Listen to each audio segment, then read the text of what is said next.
ভাবি, ছোট ভাবির বাসা থেকে তো ইফতারি চলে এসেছে, তোমার বাড়ি থেকে ইফতার কবে আসবে? ফাতেমার মুখে এমন কথা শুনে ভেতর থেকে একটা ধাক্কা খেলো। শাশুড়ি নার্গিস বেগম ফাতেমাকে ধমক দিয়ে থামিয়ে দিয়ে বলল, ইফতারের টাইমে এত কথা কিসের ফাতেমা? ইফতার সামনে নিয়ে এত কথা বলতে নেই, মনে মনে জিকির কর, ইফতারের আর মাত্র 3 মিনিট বাকি। নার্গিস বেগমের মুখে এমন কথা শুনে ফাতেমা আর কোনো কথা না বলে ছোট ভাবি প্রিয়ার দিকে মুখ ফিরিয়ে নিল। ইভা সবার গ্লাসে পানি ঢেলে দিয়ে একটা চেয়ার টেনে যখন বসলো তখন প্রিয়া বলল, মা বাবা আপনার জন্য মিশরের স্পেশাল খেজুর এনেছেন, আমি আপনার ওয়াইড গ্রুপে রেখেছি, যখন মন চাইবে তখন খাবেন, অনেক ভালো মানের খেজুর মা। ফাতেমা বলল, তোমার বাবাকে বলবে এবার ইফতারিতে যেন কোন রকম কিপটামি না করেন, গত বছর পাড়া মহল্লার সবাই যাতা বলা বলি করেছে। ইফতার মুখে এখন ইভা কি বলবে কিছুই বুঝতে পারছে না। সেই প্রথম রোজা থেকে ফাতেমা ইভাকে বারবার একটা কথা বলে যাচ্ছে যে, ভাবি তোমার বাড়ি থেকে ইফতার কোন দিন আসবে, আর কি কি আনবেন তালই সাহেব। কিন্তু ইভা তার শ্বশুর বাড়ির মানুষের মুখে সব কথা নিতে পারছে না। তার বাবা মমিন খানকে কয়েকবার ফোন করে ইফতার নিয়ে আসার কথা ইভা জানিয়েছে। ইভাকে চুপ থাকতে দেখে ছোট বউ প্রিয়া বলল, আমাদের বংশের বৈশিষ্ট্য হলো দেওয়ার, দেবার হাত যে মন মানসিকতা সবার থাকে না। ইভা প্রিয়ার কথার মানেটা বুঝতে পেরেছে। প্রিয়া যে ইভাকে ইঙ্গিত করেই কথাটা বলেছে। এমন সময় মসজিদ থেকে মাগরিবের আজান ভেসে আসলো। ইফতার নিয়ে ব্যস্ত হয়ে পড়ল।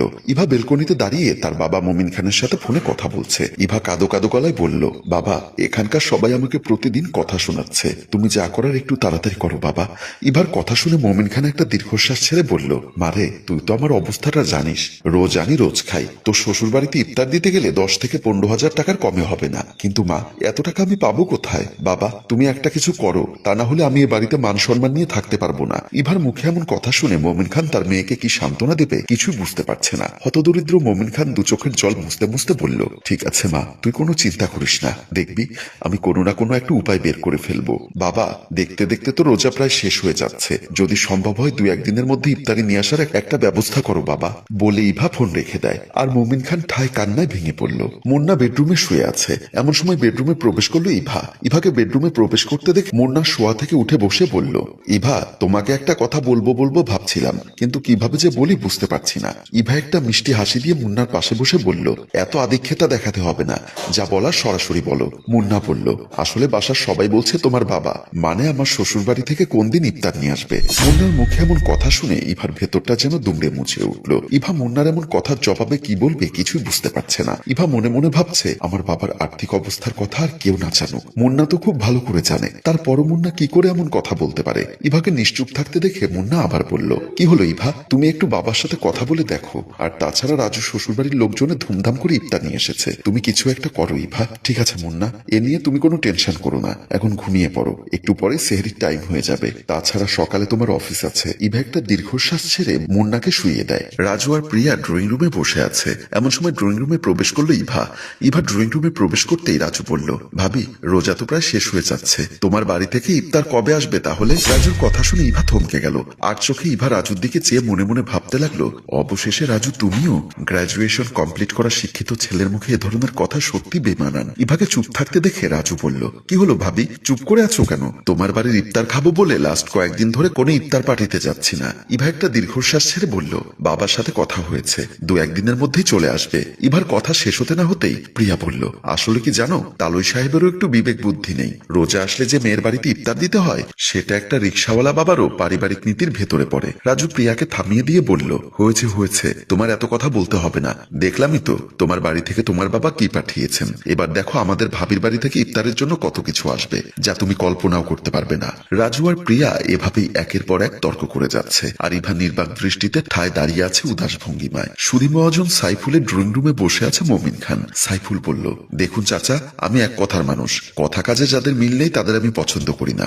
আপনাকে এর আগেও আমি টাকা দিয়েছিলাম, আগের সব মোতাবেক এখন আপনার কাছে আমি 3,000 টাকা পাই, এখন আবার নতুন করে কি করে লেনদেন করি? মমিন খান বলল, দেখো বাবা, গত বছর 20,000 টাকায় তোমাকে সুদ দিয়েছি 17,000 টাকা, এবার পুরো 20,000-এ 20,000 লাভ দিব, সমস্যা নেই। সাইফুল একটা হাসি দিয়ে বলল, চাচা আমি হলাম নরম মনের মানুষ, এমন ভাবে বলছেন, না দিলে আবার আল্লাহ বেজার হবেন, তবে চাচা এবার কিন্তু টাকাটা একটু তাড়াতাড়ি দিতে হবে। ঠিক আছে বাবা, এ নিয়ে তুমি কোনো চিন্তা করো না, তোমার টাইমের আগে তোমার টাকা পেয়ে যাবে। সুদখোর সাইফুল একটা মুচকি হাসি দিয়ে বলল, এজন্যই তো বলি চাচা, আমার সব কাস্টমার যদি আপনার মতো হতো তাহলে আমার আর মানুষের সাথে খারাপ ব্যবহার করতে হতো না। বলে পকেট থেকে টাকা বের করে মমিন খানের হাতে দিয়ে আবারও বলল, চাচা আমার জন্য দোয়া করুন, আমি যেন এভাবে সবসময় মানুষের সেবা করতে পারি। মমিন খান উদাস চোখে সাইফুলের হাত থেকে টাকাগুলো নিয়ে তাড়াহুড়ো করে ড্রয়িং রুম থেকে বেরিয়ে গেল। ইভা মন খারাপ করে ড্রয়িং রুমে রুমে বসে আছে। এমন সময় নার্গিস বেগম প্রবেশ করে ইভার পাশে বসে বলল, বৌমা, আশেপাশে সবাই বলা বলি করছে তোমার বাড়ি থেকে ইফতার কবে আসবে জানতে চাইছি। বিআই সাহেবকে বলো 2-1 দিনের মধ্যে যেন ইফতারি নিয়ে আসেন। নার্গিস বেগমের মুখে এমন কথা শুনে ইভা নির্বাক দৃষ্টিতে নার্গিস বেগমের মুখের দিকে চেয়ে রইল। ইভা মনে মনে ভাবতে লাগলো, একজন নারী হয়ে কিভাবে মা পারেন অন্য একটা নারীর বাবার বাড়ি থেকে সামান্য ইফতারির জন্য তাগাদা দিতে। ইভাকে চুপ থাকতে দেখে নার্গিস বেগম আবারও বলল, কি হলো বৌমা, চুপ করে আছো যে? ইভা বলল, আসলে মা, আমার বাবার সাথে কথা হয়েছে। বাবার শরীরটা বেশ কয়েকদিন ধরে ভালো যাচ্ছে না, তাই হয়তো আসতে পারছেন না। তবে 2-1 দিনের মধ্যে আসবে বলেছেন বাবা। ঠিক আছে, তাহলে ভালো, না হলে আমাদের পরিবারের মানিজ্যতের ব্যাপার। ইভা নার্গিস বেগমের কথা শুনে কি বলবে কিছুই বুঝতে পারছে না। নার্গিস বেগমকে অন্যদিকে মোটিভেট করার জন্য ইভা বলল, মা, আজ ইফতারে কি খাবেন? নার্গিস বেগম বলল, প্রতিদিন যা হয় তাই করো, আজকে তো আর আলাদা কিছু না। ঠিক আছে মা, আপনি তাহলে বসুন, আমি রান্নাঘরের দিকে যাচ্ছি বলে ইভা ড্রয়িং রুম থেকে বেরিয়ে গেল। রান্নাঘরে রান্না করছে ইভা। এমন সময় রান্নাঘরে প্রবেশ করলো ফাতেমা। রাগান্বিত হয়ে বলল, ভাবি, তোমার জন্য আমরা পাড়া মহল্লায় মুখ দেখাতে পারছি না। সবাই শুধু বলা বলি করছে যে তোমার বাড়ি থেকে ইফতার আসবে কোন দিন। দেখতে দেখতে রোজা প্রায় শেষ হয়ে আসছে, অথচ তোমাদের বাড়ি থেকে আজও ইফতার এলো না। ফাতেমা, প্রতিদিন বাসায় ভালো ভালো ইফতার খাচ্ছ, তাহলে মানুষের বাড়ির ইফতার খেতে হবে কেন তোমার? মানুষের বাড়ির ইফতার মানে ভাবি, আমাদের এলাকার একটা নিয়ম হলো কনের বাড়ি থেকে বরের বাড়িতে ইফতার নিয়ে আসা। আর তুমি তো ভালো করেই জানো এই পাড়া মহল্লায় আমাদের পরিবারের একটা সুনাম আছে ভাবি। তার মানে হলো আমাদের বাড়ি থেকে কি ইফতার নিয়ে আসলে তোমাদের পরিবারের সুনাম বাড়বে, আর যদি না নিয়ে আসে তাহলে সুনাম কমে যাবে, তাই তো? ফাতেমা মাথা নাড়িয়ে হাবোধক সম্বোধন জানালো। ইভা বলল, ঠিক আছে, যাও।